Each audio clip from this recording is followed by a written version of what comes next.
तुम्हा आम्हाला असं संत दर्शन घडू शकतं. फक्त संत दर्शन घडणे की आपण आपली कुवत तयार केली पाहिजे. ती कुवत म्हणजे संत दर्शन कोणाला होऊ शकतं. तुकोबारायांनी आपल्याला हे निदर्शनास आणून दिले. आम्हाला संतांचं दर्शन कधी झालं? तुकोबारायांनी म्हटलंय, पुण्य फळले बहुता दिसा, भाग्य उदयाचा ठसा, झालो सन्मुख तो कैसा, संत चरण पावलो आजी पिटले माझे कोडे. फार पुण्य उदयाला आलं आणि एका जन्माचं नाही, अनेक जन्माचं त्यावेळेला संतांचं दर्शन झालं. म्हणून आपल्याला देखील संत दर्शन व्हावं असं जर वाटतंय तर आपणही पुण्य मिळवत राहिलं पाहिजे. अजून आपल्याला जर संत दर्शन घडत नसेल तर आपण काय समजायचं की अजून संत भेटण्या इतकं आपलं पुण्य झालेलं नाही, काहीतरी कमी आहे म्हणून आपल्याला संतांचं दर्शन होत नाही. तराजू आहे, तराजूचा काटा मध्यावर कधी येतो? समान वजन झालं का? एका पारड्यात जे आपण वजन टाकलंय 5 किलो 10 किलो 20 किलो 50 किलो, त्याच्या इतकं वजन दुसऱ्या पारड्यात ज्या वेळेला होईल, समान वजन झालं की काटा मध्यावर येतो. समान वजन जोपर्यंत होत नाही तो काटा असाच झुकत असतो. इकडं घेणं म्हणतो टाक ना काही आमट्यासारखं एवढं टाक, अजून बघ किती काटा माग आहे, बघ किती माग आहे. ज्या वेळा त्याच्या समान वजन होतं त्यावेळेला तो बरोबर मध्यावर येतो आणि स्थिर राहतो. तसं संत मिळण्या इतकं पुण्य आपलं तयार झालं की आपल्याला इथे दर्शन घडेल. तितकं पुण्य आपलं व्हायला पाहिजे. आता आपलं तेवढं नाही म्हणून होत नाही, दर्शन घडत नाही. मग काय करायचं? मिळवत राहिलं पाहिजे. प्रत्येक आयुष्याचा क्षण ना क्षण आपला अशा कृतीत गेला पाहिजे की त्याच्यावर पुण्य म्हणूनच शेरा पडला पाहिजे. आपण जे करू त्याच्यातून पुण्यच निर्माण व्हायला, पुण्यच. मग जसं जसं घडेल तसं काय होणार? मिळवत जावं. तुकोबारांच्या भाषेत बोलू का? नाही मोठं झालं, तिळा एवढं जरी पुण्य आपण मिळवत गेलो, तिळा एवढं तरी तितकं झालं का आपल्याला दर्शन घडेल. तिळे पुण्य साचा पडे, तरी हे बहुता जन्मे जोडे, नाम तुझे वाचेशी आतुडे, समागम घडे संतांचा समागम घडे. तिळा इतकं पुण्य आपण साचवत राहिलं पाहिजे. ते तितकं साचवलं, संत भेटण्या इतकं का झालं की आपल्याला संत दर्शन देऊ शकते. मग ते संत दर्शन ज्या दिवशी आपल्याला होईल तो दिवसही अतिशय महत्वाचा आपण मानतो. त्या दिवसाला धन्यता देतो. धन्य काळ संत भेटी, धन्य दिवस आजी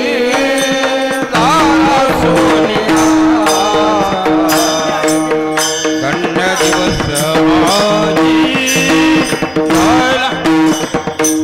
धन्य आजी दिन झाले संपादे, झाले संपादे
पुण्य उदयाला येईल त्यावेळेला आपल्याला संतांचं दर्शन होईल. मग ज्या दिवशी ते दर्शन होईल तो दिवस धन्य. तुकोबारांनी म्हटले धन्य आजी दिन झाले संतांचे दर्शन, तो दिवस धन्य.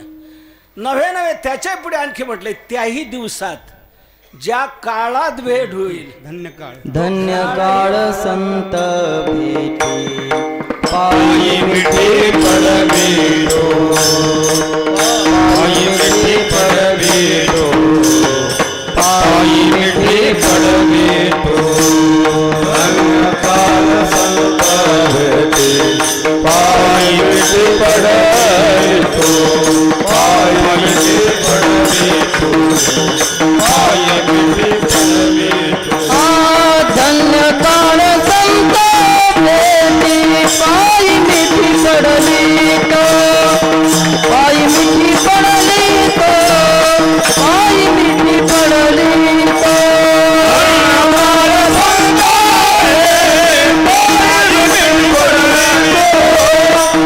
पायी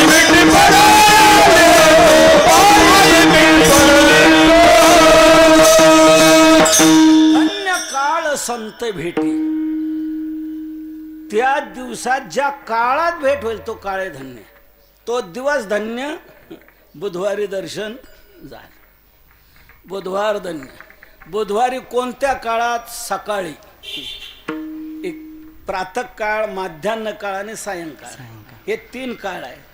त्यापैकी सकाळच्या काळात दर्शन झालं म्हणून तो धन्य काळ संत भेटी. तो काळही धन्य. आणि त्या काळात आणखी पुढे सूक्ष्म म्हटलंय तुकोबाने संतांनी, त्या काळात ज्या वेळेला भेट होईल, वेळेला ती वेळही धन्य. निळोबारांनी म्हटले धन्य हे आनंदाची सापडली वेळ, तेने संत सज्जन भेटले कृपाळ. ती वेळ धन्य. 11:17 दर्शन झालं, ती वेळ धन्य. तो दिवस धन्य, त्या दिवसात तो काळ धन्य, त्या काळातही ती वेळ धन्य आहे की ज्या वेळेत त्या संतांचं दर्शन होईल. महाराज, संतांच्या दर्शनाला इतकं महत्त्व तुम्ही देता. तो दिवस धन्य, तो काळ धन्य, ती वेळ धन्य. असं त्या दर्शनातून घडतंय तरी काय? दर्शनातून जीवाला लाभ तरी काय होतो? पद्मनाभ जोडीला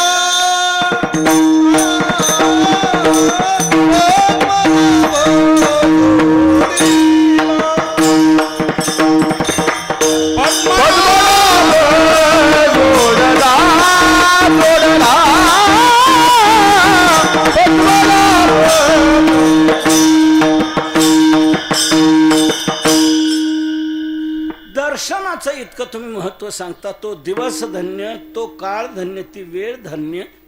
असं त्यांच्या दर्शनातून नेमकं जीवनात घडतंय तरी काय? तर त्या संतांच्या दर्शनातून जीवनात काय लाभ होतो?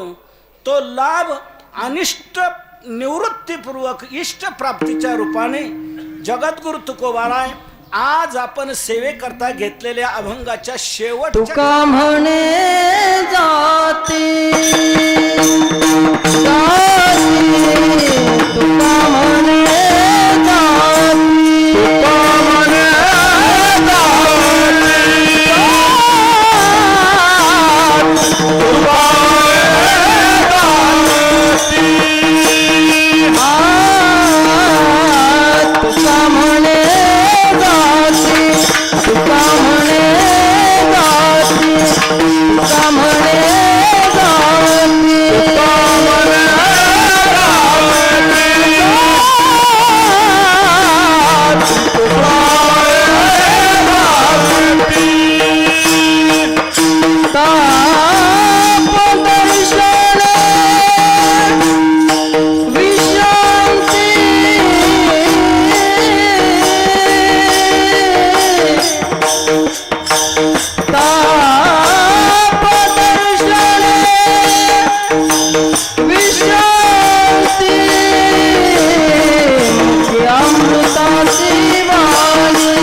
दर्शनातून असं घडतं तरी काय, त्या दर्शनातून लाभ तरी काय, तर त्या दर्शनाचा लाभ तुकोबार आहे. आज आपण सेवेकरता घेतलेल्या अभंगाच्या शेवटच्या चरणात सांगतायत. तुका म्हणे जाती ताप दर्शने विश्रांती, दर्शने ताप जाती दर्शने विश्रांती. दर्शनाने ताप जातात. त्रिविध ताप आपल्या जीवनात जे तप्त करतायत त्या त्रिविध तापाची निवृत्ती संतांच्या दर्शनाने होते. ही अनिष्ट निवृत्ती झाली आणि त्यानंतर विश्रांती प्राप्त होते, ही इष्ट प्राप्ती झाली. म्हणून संतांच्या दर्शनाचं हे महान साफल्य आहे. मला या अभंगात प्रवेश करण्याकरता महाराज शेवटच्या चरणात दरवाजा सापडला म्हणून शेवटच्या चरणातून मी अभंगात प्रवेश केलेला आहे. मोठ्यांचं जे घर असतं ना त्या घरात कोणत्या बाजूने दरवाजा असतो शिरायला, तसं तुकोबारांचं महान मोठं घर आहे. याच्यातून मला या अभंगात प्रवेश करण्याकरता शेवटचं चरण हा दरवाजा दिसला म्हणून शेवटच्या चरणातून मी अभंगात प्रवेश केलेला आहे. असाच आपला सर्व प्रवास उलटा करायचा आहे, वर करायचा. तर तुकोबारा म्हणतात त्या संतांच्या दर्शनाने ताप जातात. ताप हे बहुवचन आहे, म्हणजे मग ताप किती आहेत? ताप 3 आहेत, आध्यात्मिक, अधिभौतिक आणि अधिदैविक. कशाला म्हणतात? निळोबाऱ्यांचे गोड अभंग आहे. निळोबाऱ्यांनी या त्रिविध तापाचं वर्णन एका अभंगात केलेलं आहे. पहिला आध्यात्मिक ताप, आपलं शरीर आहे. ह्या शरीरामध्ये जे अनेक रोग निर्माण झालेले आपल्याला पीडा करतात. काय का हो, काय जरा चेहरा सुकल्यासारखं दिसतो, म्हणे जरा पोटच फार दुखते. म्हणजे दुःख कशामुळे? मी शरीरातली जी व्याधी आहे त्या व्याधीतून जी आपल्याला पीडा होते, जी दुःख होतं, तो आहे आध्यात्मिक ताप. निळोबारा म्हणतात देही प्रगटे रोग व्याधी, तेने आहाळली तापे बुद्धी, लोळेन पुरे दुःखावधी तो आध्यात्मिक ताप बोलीजी. अनेक रोगाचं भांडार आहे शरीर दुःखाचे कोठार, शरीर रोगाचे भांडार. कोणता तरी व्याधी निर्माण होतो आणि आपल्याला पीडा होत राहते, हा आध्यात्मिक ताप. दुसरा ताप आहे अधिभौतिक ताप. अधिभौतिक ताप म्हणजे इतर जीवाकडून होणारी पीडा.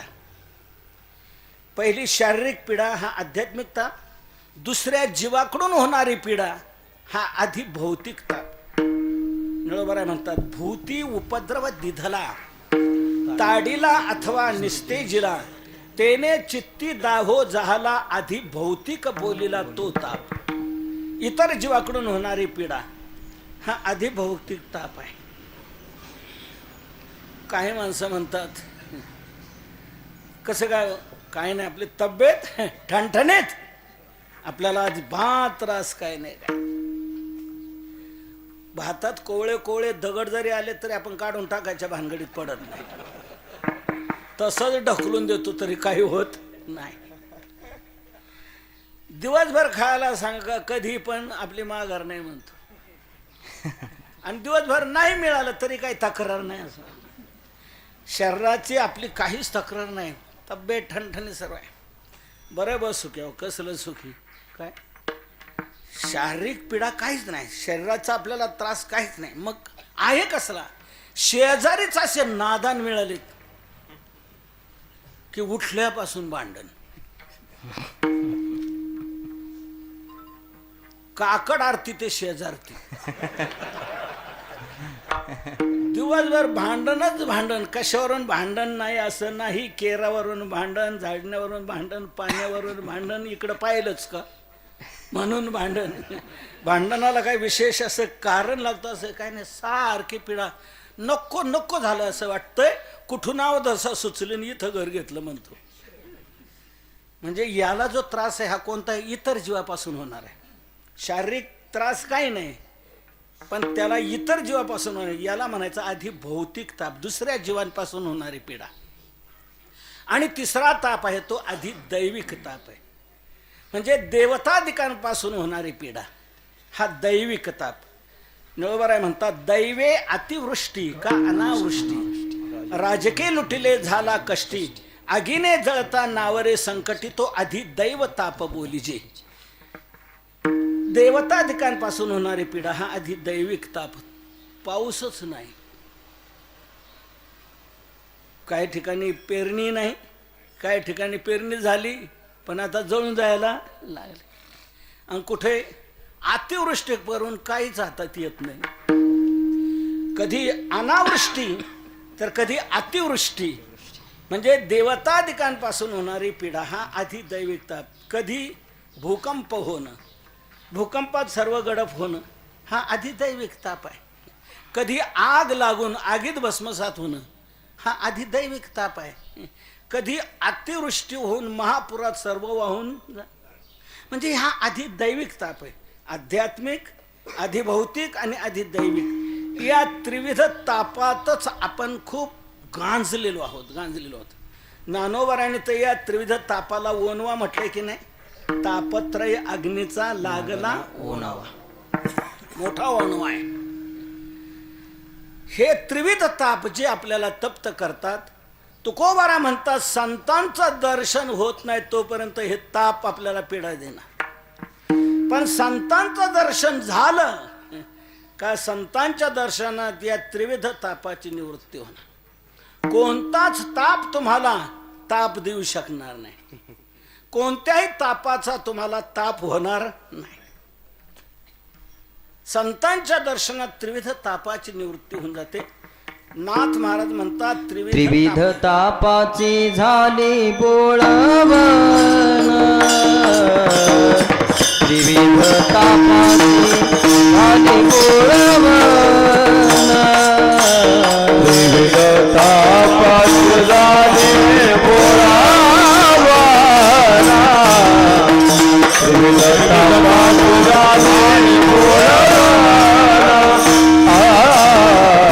त्रिविध तापाची झाली बोळवण, त्रिविध तापाची झाली बोळवण, त्रिविध तापाची झाली बोळवण, त्रिविध तापाची झाली बोळवण, देखिल्या चरण वैष्णवांचे, देखिल्या चरण वैष्णवांचे, मदवाने त्यासी आलिंगन द्यावे,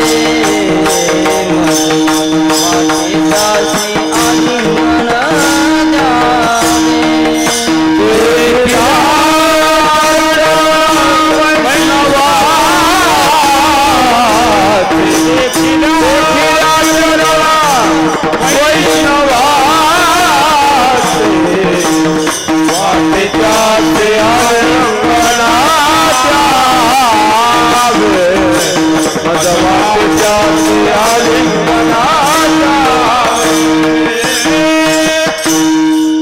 नाथ महाराज सांगतात संतांच्या दर्शनाने माझं काय झालं. धन्य आजी दिन संत दर्शनाचा. त्या दर्शनाने काय झालं. त्रिविध तापाची झाली बोळवण, देखिल्या चरण वैष्णवांची. त्रिविध तापाची निवृत्ती. कोणत्या संतांच्या दर्शनात कोणाची कोणत्या तापाची निवृत्ती आपल्याला सांगता येईल. जास्त वेळ नाही पण निर्देश करून जातो. एक प्रसंग असा आहे चैतन्य महाप्रभूंच्या जीवनातला. त्यांच्या चरित्रात अशी कथा आलेली. एक वासुदेव नावाचा कुष्ठरोगी चैतन्य महाप्रभूंचं नाम संकीर्तन चाललेलं आहे. गावोगाव त्यांचा दौरा चाललेला आहे. नाम संकीर्तन करत करत त्या वासुदेव नावाच्या कुष्ठरोग्याला वाटू लागलं की आपल्याला या संतांचं दर्शन कसं होईल. आपण कुष्ठरोगाने पीडित आहोत.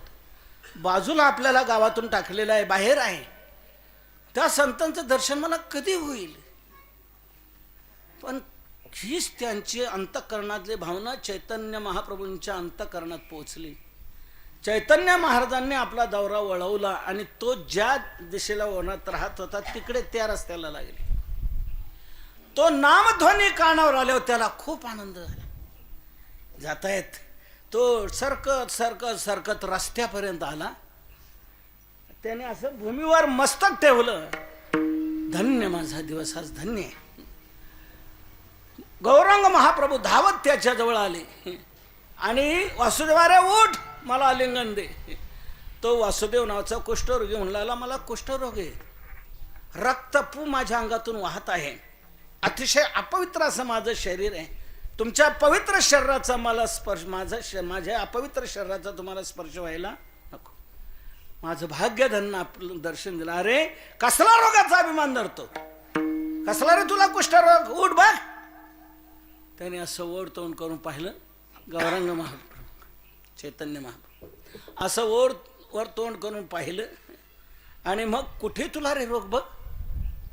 तो पाहू लागला आपल्या शरीराकडे, तो कुठेच कुष्ठ रोगाचा व्रण देखील नाही. रक्त सर्व इतकं शरीर आरोग्यदायी स्पष्ट झालं की त्याचा कुष्ठ रोग गेला गौरांग महाप्रभूंच्या दर्शनात. ही आधी दैविक तापाची निवृत्ती, शारीरिक व्याधी गेला. आधी भौतिक तापाची निवृत्ती संतांच्या दर्शनात कोणाची झाली तर मला आपल्या तुकोबरायांचंच दर्शनाचं साफल्य सांगावं वाटतं. अनगडशा फकीराच्या शापाने रामेश्वर भट्टाच्या अंगाचा दाह झाला. ऐसे डुबते रहो. त्या अनगडशा फकीराने शाप दिला रामेश्वर भट्टाला. त्या बारवेत त्याच्या तो स्नान करायला गेल्यामुळे अतिशय पीडा होऊ लागली रामेश्वर भट्टांना. शिष्य म्हणतायत बाहेर या महाराज. म्हणे बाहेर आलो का अतिशय पीडा होते आहे. पण म्हणे आत कुठपर्यंत थांबणार, काहीतरी उपाय करूया, बाहेर तर या. बाहेर आले. अंगाचा दाह होत आहे. कुठे जायचं नाही म्हणे, आळंदीला जायचं, ज्ञानोबारायांकडे जायचं, तिथे अनुष्ठान मांडलं. ज्ञानोबारायांनी स्वप्नामध्ये जाऊन सांगितलं रामेश्वर भट्टाला इथे थांबू नको, तू देहूला जा, तुकोबरायांकडे जा. कोण तुकोबाराय? कोण म्हणतोस तुकोबाराय? तुला माहित नाही?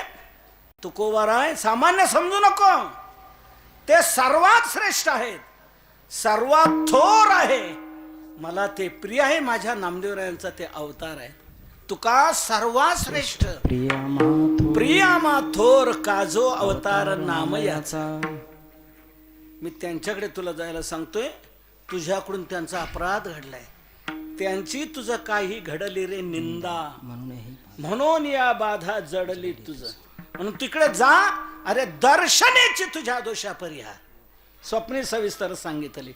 त्यांच्याकडे जा, त्यांच्या दर्शनाने तुझ्या ह्या रोगाचा परिहार होईल. दर्शनेची तुझ्या दोषा परिहार स्वप्नी सविस्तर सांगितले. मग रामेश्वर भट्ट देहूला आले. पण ज्यांना आपण त्रास दिलाय त्यांच्याकडे कसं काय जायचं, त्याचं त्यालाच लज्जितपणा वाटू लागला. पण म्हणे आपण मनोगत पाहू. त्यांचं काय, एक चिठ्ठी लिहून दिली. ज्ञानोबरायांच्या म्हणण्यानुसार मी आपल्याकडे येत आहे, आपली मान्यता आहे काय? चिठ्ठी लिहून पाठवली. तुकोबरायांनी ती पाहिली, वाचली. ज्ञानोबरांनी माझ्याकडं का पाठवावं याला? ज्ञानोबरा किती थोर आहेत, किती उंच आहेत, त्यांनी माझ्याकडं पाठवायचं. पण त्यांनी पाठवलंय, त्यांचा अनादर आपण करू नये. ठीक आहे, का हरकत नाही, अनुमती मागतायत तर आपण देऊया. म्हणून ज्या चिठ्ठीवर त्याने ते पाठवलं होतं, ज्या कागदावर ती चिठ्ठी लिहून, त्याच कागदावर तुकोबारांना असं वाटू लागलं की आपण त्याला संदेश देऊया. म्हणून त्याच कागदावर तुकोबारांनी एक अभंग लिहिला. चित्त शुद्ध तरी शत्रू मित्र होती, व्याघ्रयन खाती सर्पतया, विषते अमृत आघात ते हित अकर्तव्य नीत होयते. हा अभंग तुकोबारांनी त्याच कागदावर लिहून दिला. ऐका, तो कागद घेऊन शिष्य आला, दिला हातात रामेश्वर भट्टाच्या. रामेश्वर भट्टाने तो अभंग वाचून पाहिला. सांगू, त्या अभंगाच्याच दर्शनात रामेश्वर भट्टाच्या अंगातच दाह शांत झाला. झाले आराम देह माझे, झाले आराम देह माझे, झाले आराम देह माझे,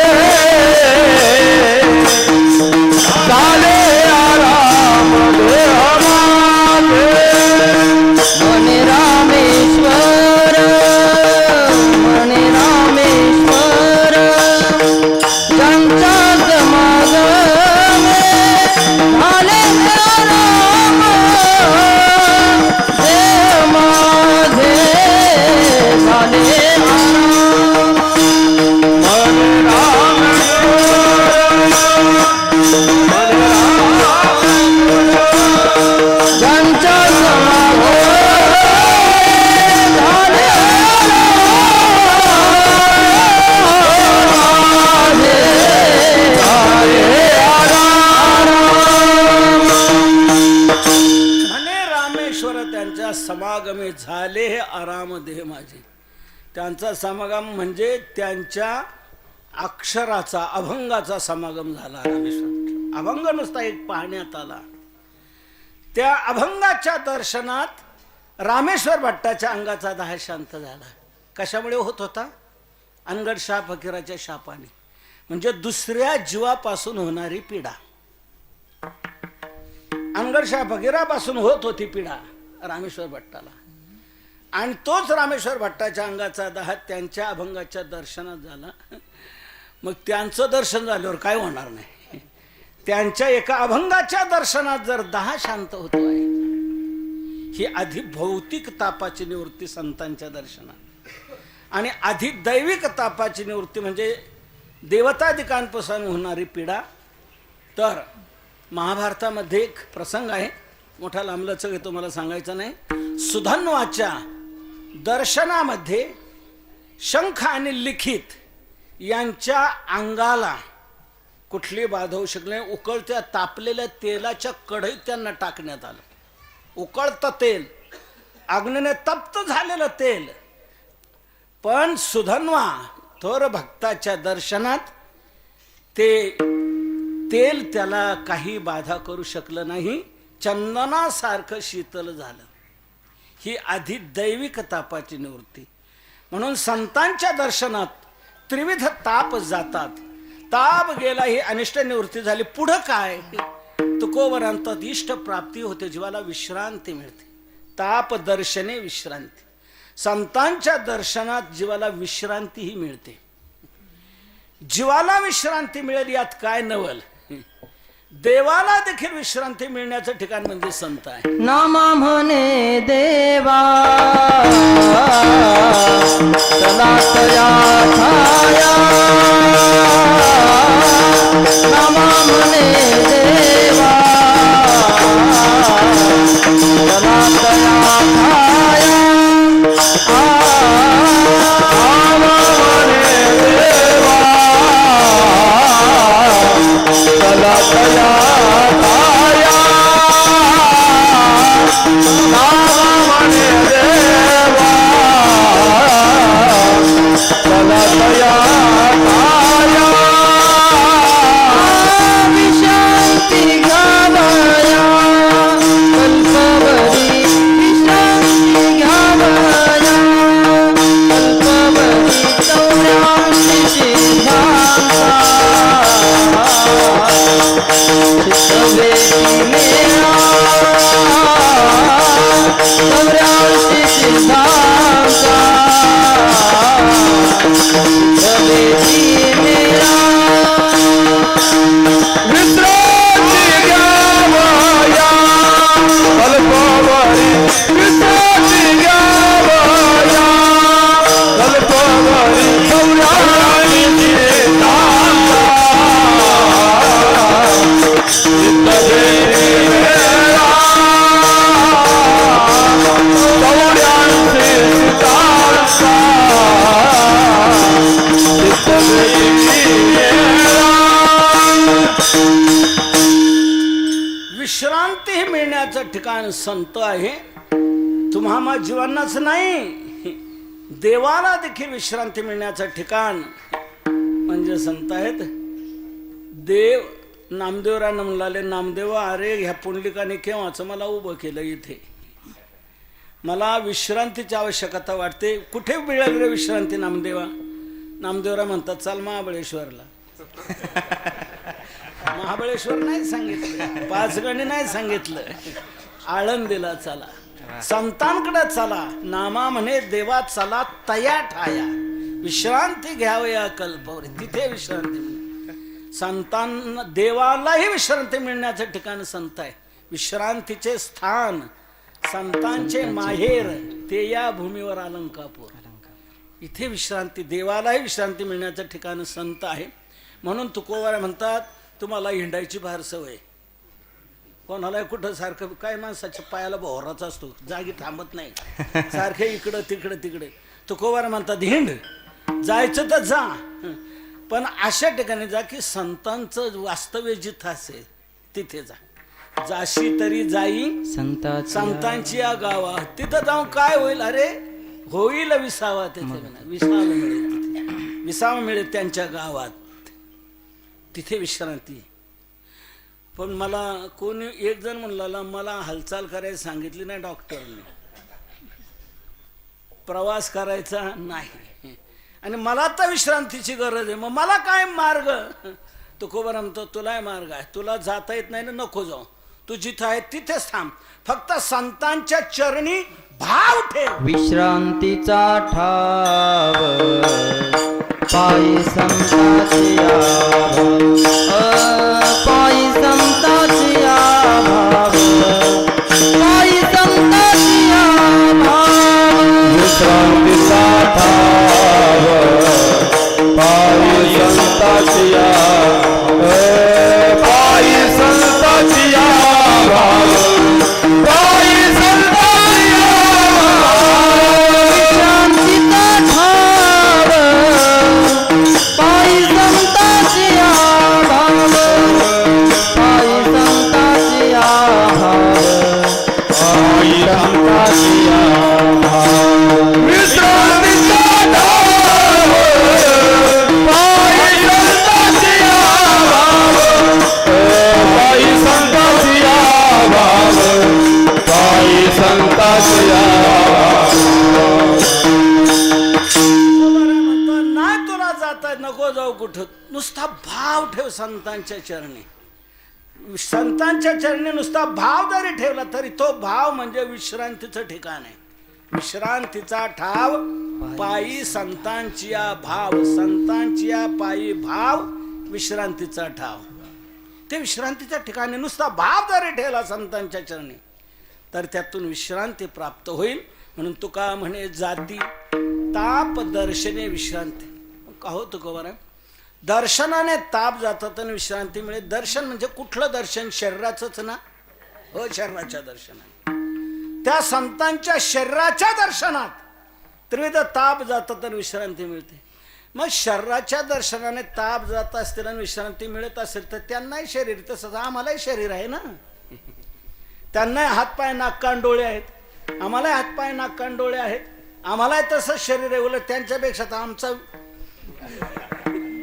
चांगला रुंदावा आहे. मग आमच्या दर्शनाने ताप का जात नाहीत आणि त्यांच्याच दर्शनाने, त्या शरीराच्या दर्शनाने ताप का जातात? तुकोबा म्हणतात शरीरातच फरक आहे. त्यांच्या शरीरात आणि आपल्या शरीरात फरक आहे. कुठला फरक आहे? सर्वांग निर्मल सर्वांग निर्मल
संतांचं शरीर आपल्या शरीरातच फरक आहे. म्हणजे काय फरक आहे? तुमचं आमचं जे अंग आहे या शरीरात अनेक अंगाचं मिळून बनलेलं शरीर आहे, अनेक अवयवाचं मिळून बनलेलं हे शरीर आहे ना. अधोर्ध्व अवयवा नामदेह, हात पाय नाक कान डोळे हे वेगवेगळे अवयव, या सर्व अवयव समूहाला मिळून म्हटलं जातं शरीर. तर आपले जे अनेक अवयव आहेत, अनेक जे अंग आहेत आपल्या शरीरामध्ये, ते आपल्या सर्वांगामध्ये मलिनता आहे, मालिन्य आहे. म्हणून आपल्या शरीराच्या दर्शनाने हा लाभ होऊ शकत नाही. पण संतांचं जे शरीर आहे, त्यांचं जे सर्वांग आहे ते मलिन नाही, ते सर्वांग निर्मळ आहे. कोणत्याच अंगामध्ये मालिन्य नाही. प्रत्येक अंगाच्या ठिकाणी निर्मलता दिसून येईल. डोळ्यात त्यांच्या निर्मळता, पायात निर्मळता, हातात निर्मळता, कानात निर्मळता, तोंडात निर्मळता, सर्व अंगामध्ये त्यांच्या निर्मलताच आहे. म्हणून ते सर्वांग निर्मळ आहे. त्यामुळे हा फलाचा भाग त्यांना त्यांच्या दर्शनात आपल्याला अनुभवाला येऊ शकतो. आपल्या सर्वांगामध्ये मालिन्य असल्यामुळे हे आपल्या पदरात पडू शकत नाही. मालिन्य आपल्या शरीरात कशामुळे आहे? विकारांमुळे. विकार हे मलिनता निर्माण करतात. काम क्रोधे देह मलिन, तुकोबारांनी म्हटले. काम क्रोधाने देह मलिन आहे. आपला काम आहे, क्रोध आहे, लोभ आहे, द्वेष आहे, मत्सर आहे, ईर्ष्या आहे, स्पर्धा आहे, असे आहे. अनेक विकार आपल्या या शरीरामध्ये सर्वांगामध्ये शिरलेले आहेत. म्हणून आपल्या अंगाला मालिन्य आलेलं आहे. काम क्रोध दे मलिन, तुकोबारांनी म्हटले. मन मलिन वासना मिळे, लागो नेदी मळ ममतेचा. ममतेचा मळ आहे, कामक्रोधाचा मळ आहे. या विकारांचं मालिन्य आपल्या ठिकाणी आहे. म्हणून आपल्यामध्ये ही ताकद नाही, क्षमता नाही की आपल्या शरीराच्या दर्शनात दुसऱ्यांचा ताप जायला आणि विश्रांती होईल. त्यांच्या सर्वांगामध्ये हे मालिन्य नाही, निर्मलता आहे. सर्वांग निर्मळ. तुकोबारांचे अभंग आहे. सकळ चिंतामणी शरीर. शरीर कसं आहे? सकळ चिंतामणी शरीर. कधी पण जरी जाय अहंकार समूळ आशा, निंदा हिंसा नाही कपट देह बुद्धी, निर्मळ स्फटिक जैसा. निर्मळ स्फटिक जैसा. हे विकार कुठलेच त्यांच्या शरीरामध्ये नाहीत. म्हणून त्यांच्या दर्शनाने, शरीराच्या दर्शनाने ताप जातात, विश्रांती मिळते. कुठलाच हा व्यथेचा भाग आपल्याला निर्माण होऊ शकत नाही. विकार नाहीच ना त्यांच्या अंतःकरणात. हे मालिन्य नाहीये. काही कुटील लोकांनी एका स्त्रीला बनवलं आणि भंडाऱ्या डोंगरावर पाठवलं की नाही, जा तुकोबारांना भ्रष्ट करायला. ती गेली, हावभाव करू लागले. तुकोबारा म्हणता, कशाला प्रयत्न करतेस? हे माझी तू आई आहेस, जाई व तू माते नकरी सायास. आम्ही विष्णुदास तैसे नो. इतरांचे दास असतील ते तसे असू शकतील, पण आम्ही विष्णुदास मात्र तैसे नो. आम्ही त्या प्रकारचे नाही. परस्त्री आम्हाला माते समान आहे. पराव्या नारी रखुमाई समान. हे गेले नेमून ठाईची. एकांतात तरुण स्त्री, सुंदर स्त्री आली आणि स्वेच्छेने इच्छाभोग मागते आहे. तुकोबार आहे, तिला आई म्हणतात. याचा अर्थ काय? कामाला प्रवेश नाही तिथे. कामाला प्रवेशच नाही तिथे. मंबाजी गोसावीने काट्याने मारलं, क्रोध नाही. तुकोबार आहे, त्याचे अंग पाय हातपाय दाबायला गेले, तुम्ही कीर्तनाला नाही आज आले. क्रोध नाही. शिवाजी महाराजांच्या नजराना आला. कशा करता हे पाठवलं? देवट्या छत्रे घोडे हे तो बऱ्यात न पडे, आता येथे पंढरी राया मजो गोविसी कासया. कशाला? आम्हाला नकोय.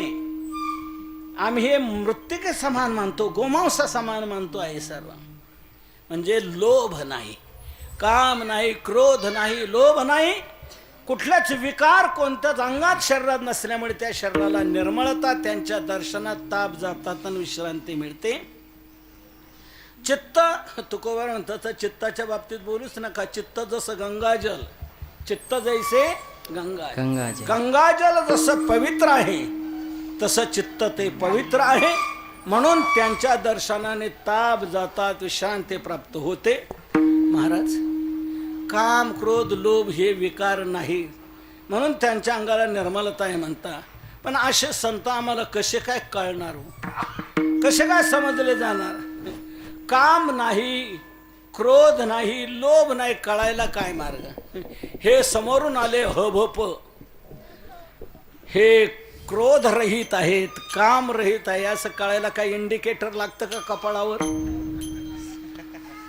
जसं रेल्वे स्टेशनवर काय वेळेला इंडिकेटर लागत असते. आता येणारी गाडी घाटकोपर आहे, येणारी गाडी कसार आहे, येणारी लोकल आता कर्जत आहे, हे इंडिकेटर लागतं. तसं हे आलेले हभप महाराज हे क्रोध रहित आहेत, काम रहित आहे, असं काही इंडिकेटर लागत. मग आम्हाला कळणार कसं काही? आलेले संत सर्वांग यांचं निर्मळ आहे, आम्हाला कळायला काय? आम्हाला कळेल अशा रीतीने सांगा ना. तर तुकोबारा म्हणतात, तुम्हाला सर्वांना कळेल असा आपल्या शरीरातला आणि त्यांच्या शरीरातला फरक तुकोबाराय अभंगाच्या दुसऱ्या मुखी अमृताची वाणी देह देवाचे देह देवाचे कारणी देह देवाचे कारणी मुखे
सुद्धा बीजा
पोटी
मुखी अमृताची वाणी देह देवाचे कारणे.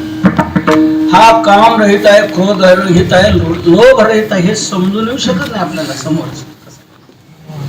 मग समजून येण्यासारखा आमच्या शरीरातला संतांच्या शरीरातला फरक सांगा तर कोणालाही समजण्यासारखा फरक तुकोबाराय अभंगाच्या दुसऱ्या चरणात स्पष्ट करतात. मुखी अमृताची वाणी, त्यांच्या मुखातून अमृतमय वाणी बाहेर पडते. नामामृत सार मुखा माझी, नामामृत सार मुखा माझी. त्यांच्या मुखातून नित्य नामचिंतन हे घडताना आपल्याला दिसून येते. दिनरजनी गोविंदाचे पवाडे, नकडे दिवस की राती अखंड लागली सिनी. 8ही प्रहर 12 मास निरंतर नेहमी त्यांच्या मुखातून नामचिंतन चालू असतं. आपण माफ करा, कोणी राग म्हणू नका, काहींचं कीर्तनाला येणे इतकं पुण्य आहे पण नामचिंतन करणे इतकं नाही. काही माणसं इथं येऊ नये, कीर्तनात बसू नये, विठ्ठल विठ्ठल म्हणत नाही. इथं बसल्या बसल्या लगेच विठ्ठल विठ्ठल इकडं सुरू झालं, कडे शेजाऱ्या म्हणतात यायचं का सोलापूरला, आपल्याचं काम आहे. पण नामचिंतन करणार नाही. आपल्या मुखात कीर्तनात बसूनही नाम येत नाही, त्यांच्या मुखातून नाम थांबत नाही. एका जनार्दनी हरीचे कीर्तन,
संतांच्या शरीरातला तुकोबर आहे.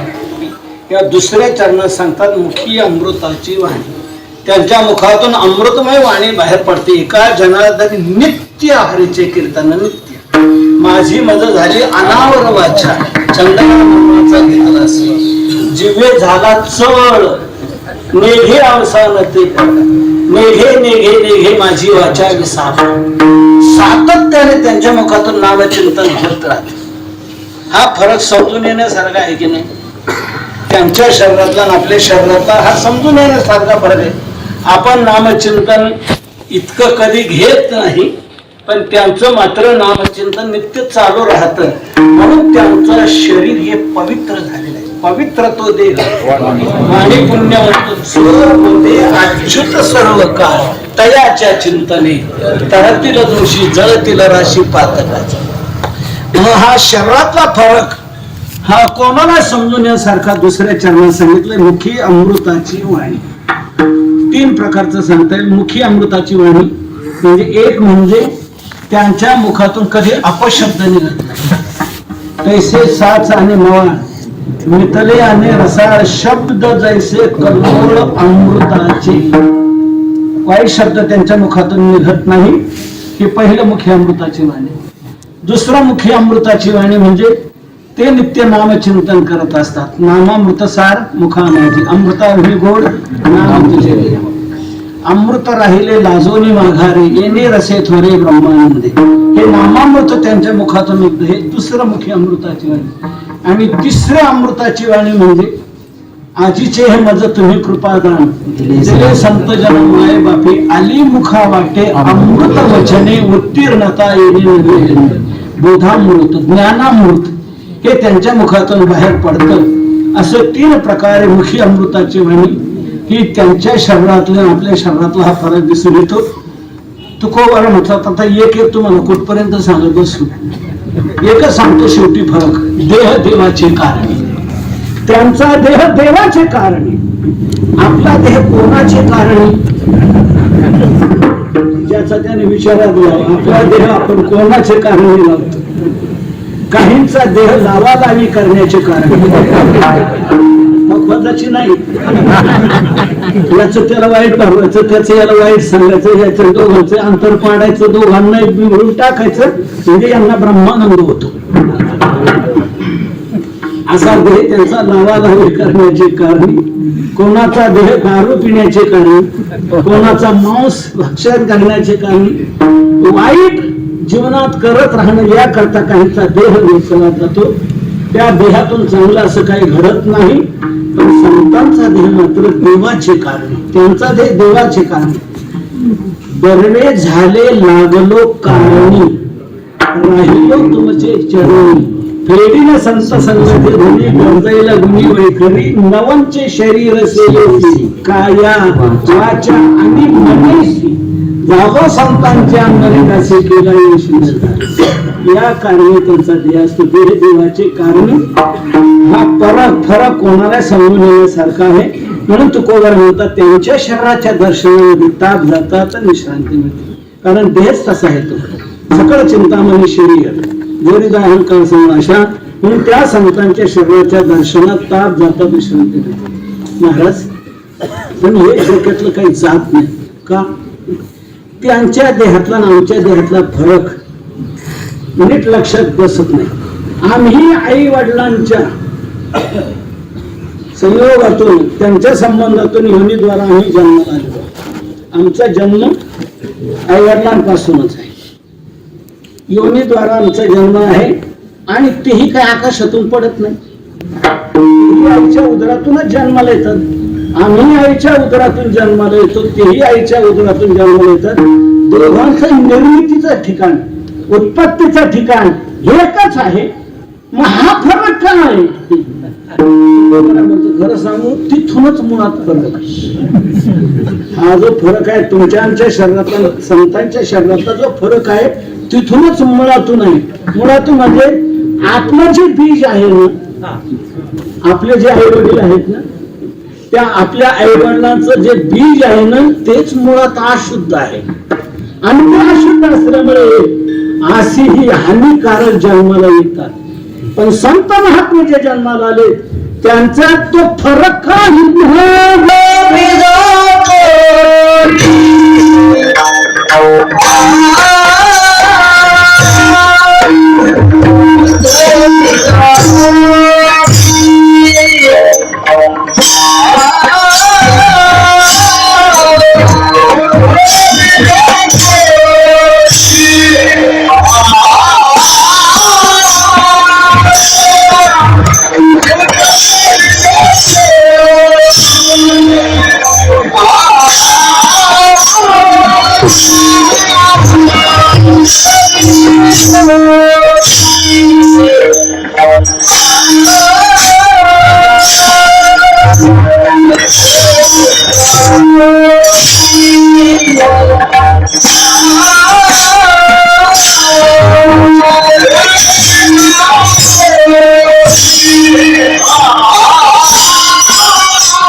तुमचं आमचं जे बीज आहे ते अशुद्ध बीज आहे. आणि अशुद्ध बीजामुळे वीर सर्जन म्हणाले बीज तैसे फळ वरी आहे अमंगळ अमंगळ बीज तैसे फळ. आणि त्यांचं जे बीज आहे ते शुद्ध बीज. शुद्ध बीजापोटी फळे रसाळ शुद्ध बीजा गोमट्या बीजाची फळेही गोमटी बीज गोमट म्हणून फळ गोमट म्हणून विश्वंभर बाबापासून हे चालत आलेलं बीज हे शुद्ध बीज. म्हणून एक एक रसाळ गोमटी गोमटी फळ आपल्याला प्रत्येक कालखंडात प्रत्येक वेळेला आपल्याला जनतेला पाहायला मिळतात. त्यांच्या सहवासात आनंद मिळतो, मार्गदर्शन मिळतं, आपली परमार्थाची योग्य वाटतं घडत.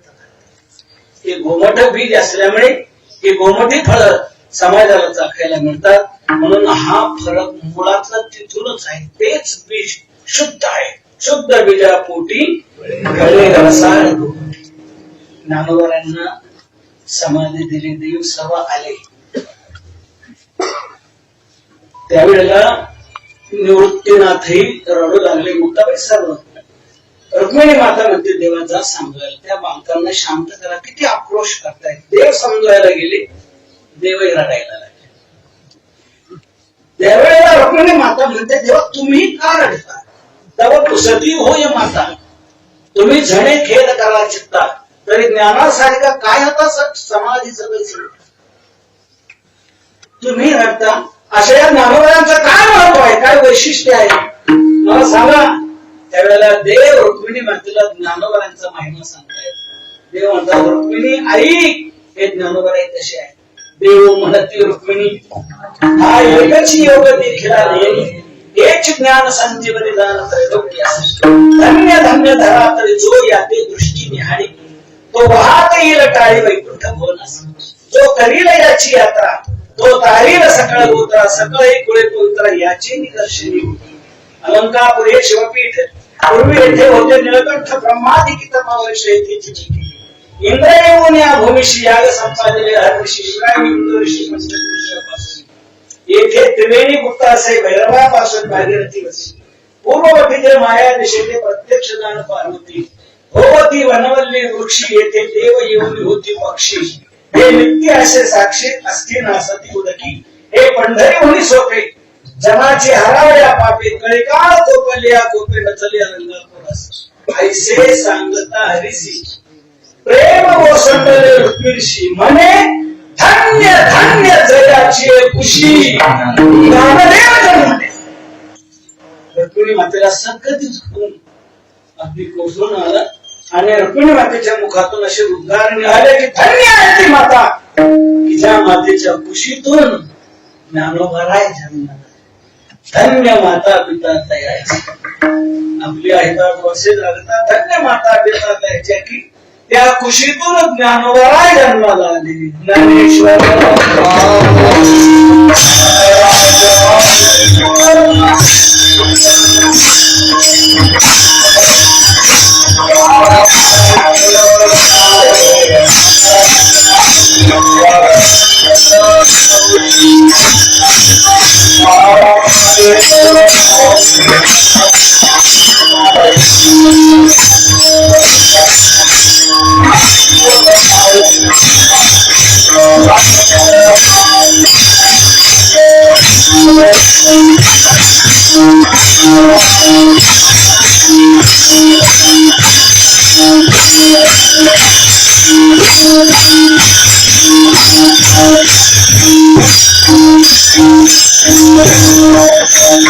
Thank you.